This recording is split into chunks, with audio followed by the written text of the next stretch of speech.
আসসালামু আলাইকুম আরহামতুল্লাহি ওবারাকাতুহু। সম্মানিত ভিউয়ার্স, কেমন আছেন সবাই? আশা করি আল্লাহ তাআলার মেহেরবানিতে ভালো আছেন, সুস্থ আছেন। সুম্মা আলহামদুলিল্লাহ, আমি ভালো আছি, সুস্থ আছি। আজকে হাজির হইলাম নতুন চ্যানেল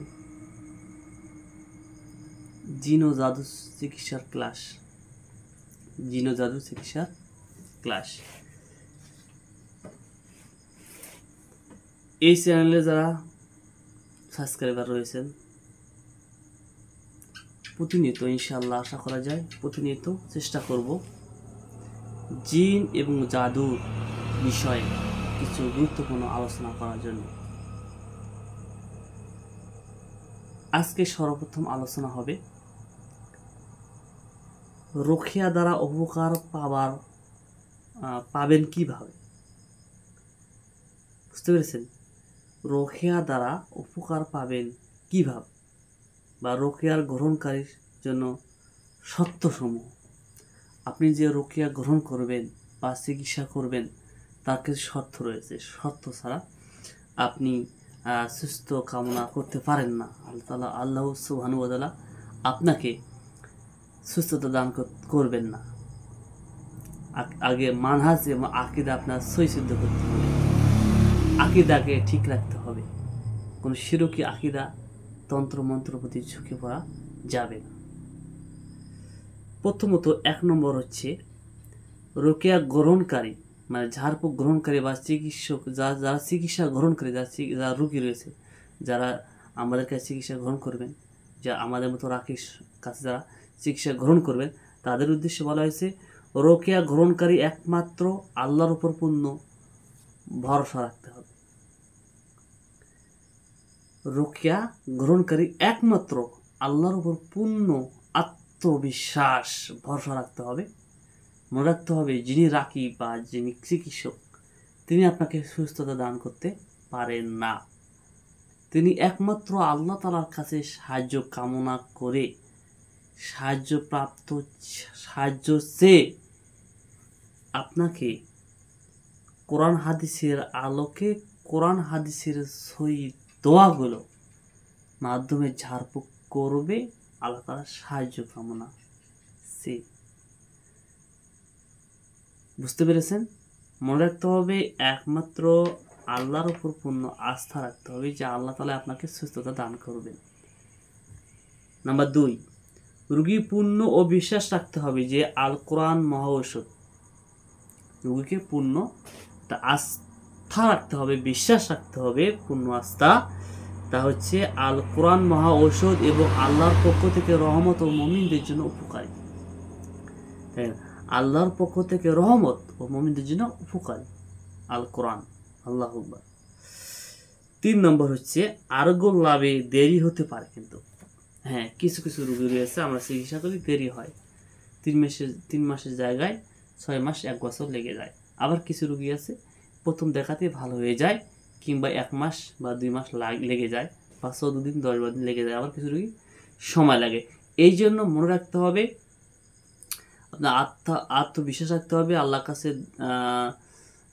মাফ চাইতে হবে, শিফা যেন দান করে সেটা আপনাকে চাইতে হবে, এবং আল্লাহর উপর পূর্ণ আস্থা রাখতে হবে।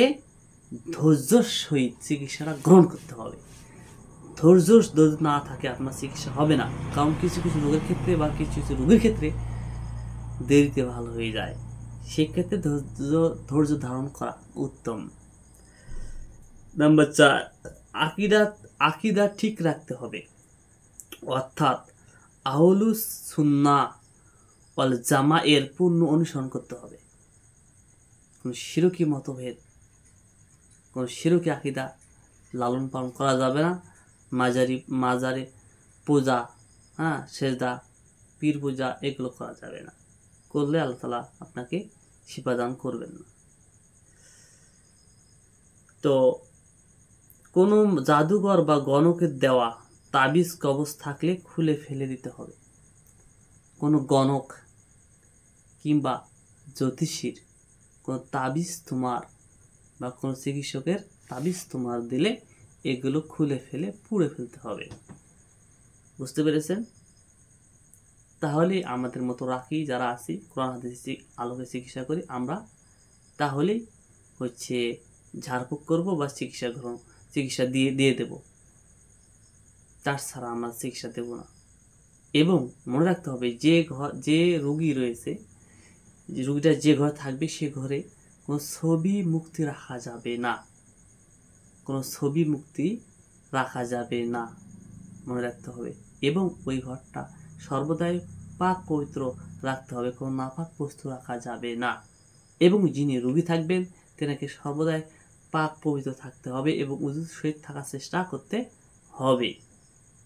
নাপাক হয়ে গেলেই তাড়াতাড়ি জরুরিভাবে আপনাকে পবিত্রতা অর্জন করতে হবে। একজন রোগীর কথা বলতেছি, যিনি জাদু এবং জিনগ্রস্ত আক্রান্ত, চালান জিন, ছেঁচা জিন, আশিক জিন যারা আক্রান্ত, যারা ইপিট জিনে আক্রান্ত, আপনার হচ্ছে দুষ্ট জিনে যারা আক্রান্ত, তাদেরকে পাক পবিত্র থাকতে হবে এবং উযুর সহিত থাকার চেষ্টা করতে হবে। এবং পাশাপাশি ইবাদত বন্দেগী 5 ওয়াক্ত নামাজের পাশাপাশি নফল ইবাদতগুলো করতে হবে, কোরআন তেলাওয়াত থাকতে হবে, সকাল বিকালে কিছু মাসনুম দোয়া আছে এগুলো তেলাওয়াত করতে হবে। প্রতিটা কাজে আপনার যে দোয়াগুলো রয়েছে, পায়খানা পেশাবখানায় যাওয়া, কাজ শুরু করার আগে, খাওয়া দাওয়া শেষ করার আগে, আপনার হচ্ছে বাড়ি থেকে বের হওয়ার পর, বাড়ি থেকে বের হওয়ার সময় যে দোয়া রয়েছে, এবং যেখানে যাবেন ওখানে উপস্থিত হওয়ার পরে যে দোয়া রয়েছে, গাড়িতে চড়ার জন্য যে দোয়া রয়েছে, হ্যাঁ, আপনি প্রতিটা কাজেই যে দোয়াগুলো রয়েছে প্রয়োগ করতে হবে এবং ইস্তেগফার বেশি বেশি পাঠ করতে হবে। তারপর হচ্ছে এই বিশ্বাস রাখতে হবে যে যিনি রোকেয়া করেন তার কোনো ক্ষমতা নেই। মনে রাখতে হবে আপনাকে, যিনি রোকেয়া করেন মানে যিনি চিকিৎসা করেন, যারা রাখি, আমাদের মতো রাখি যারা আমরা চিকিৎসা করি, আপনাদের মনে রাখতে হবে আমাদের কোনো ক্ষমতা নেই, আমরা কোনো রোগীকে সুস্থতা দান করতে পারি না। একমাত্র আল্লাহ সুবহানাহু ওয়া তাআলা তিনি রোগ দেন, তিনি রোগ মুক্ত করেন এবং তিনি আপনার রোগ মুক্ত করবে। এই আস্থা, বিশ্বাস, পূর্ণ আস্থা, আপনার আকীদা ঠিক রাখতে হবে। তারপর হচ্ছে রোগীর কোনো গুনাহে লিপ্ত থাকতে পারবে না, রোগী কোনো গুনাহে লিপ্ত তাকে থাকা যাবে না। অশ্লীল ছবি, খারাপ ছবি, বিভিন্ন প্রকার ভাবে গুনাহে লিপ্ত থাকা যাবে না। মিথ্যা কথা, হারাম খাওয়া, বিভিন্ন প্রকার ভাবে গুনাহে লিপ্ত হওয়া যাবে না। পিতামাতার অবাধ্য, এইভাবে। এবং বেশি বেশি দান খয়রাত করতে হবে, সদকা করতে হবে, বেশি বেশি দান খয়রাত করতে হবে। মনে রাখবেন একটা হাদিসে বলা হয়েছে, যে ব্যক্তি বেশি বেশি দান করবে তার ভাগ্যে যদি খারাপ কিছু লেখা থাকে বা অকল্যাণ কিছু লেখা থাকে, সে অকল্যাণটুকু দূরীভূত করে দিয়ে অতটুকু পরিমাণে তাকে কল্যাণ দান করা হবে। সুবহানাল্লাহ, সুবহানাল্লাহ। মনে রাখবেন বিষয়গুলো। এবং সুন্নাহ অনুযায়ী চলতে হবে এবং বেশি বেশি নফল নামাজের পাবন্দি হতে হবে। রোগী যদি নারী হয় তাহলে পূর্ণ পর্দার অনুসরণ করতে হবে। রোগী যদি নারী হয় তাকে পর্দা করতে হবে। পর্দা করলে আল্লাহ সুবহানাহু ওয়া তাআলা তার প্রতি রাজি খুশি হয়ে তাকে সুস্থতা দান করতে পারে। তাহলে মনে রাখবেন, একজন রাখীর কোনো রোগীকে সুস্থ করতে পারে না, একমাত্র আল্লাহ তাআলার সাহায্য কামনা সে রোগীকে ঝাড়ফুঁক যে রাখি করবে, কোনো তন্ত্র মন্ত্র ছাড়া, সেই একমাত্র রাখি, সেই একমাত্র জিন ও জাদুসর শরিয়া মোতাবেক চিকিৎসা হিসেবে গ্রহণযোগ্য হবে এবং তার কাছে চিকিৎসা করতে হবে। এই ধরনের ভাবে প্রতিনিয়ত আমি এই ধরনের ক্লাসে কিছু ভিডিও ছাড়বো, যারা নতুন ছাত্র রয়েছেন তাদের জন্য খুব অত্যন্ত প্রয়োজন, অত্যন্ত গুরুত্বপূর্ণ আলোচনা হবে আপনাদের জন্য।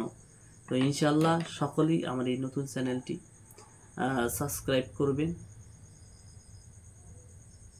ভিডিওটি ভালো লাগলে লাইক দিবেন এবং কমেন্ট করে জানাবেন যে হুজুর এই ধরনের ভিডিও আমি চাই, কি ধরনের ভিডিও আপনি চান সেটা জানাবেন। ইনশাআল্লাহ আমি সাধ্যমতে দেওয়ার চেষ্টা করব, ইনশাআল্লাহ তৌফিক আল্লাহ।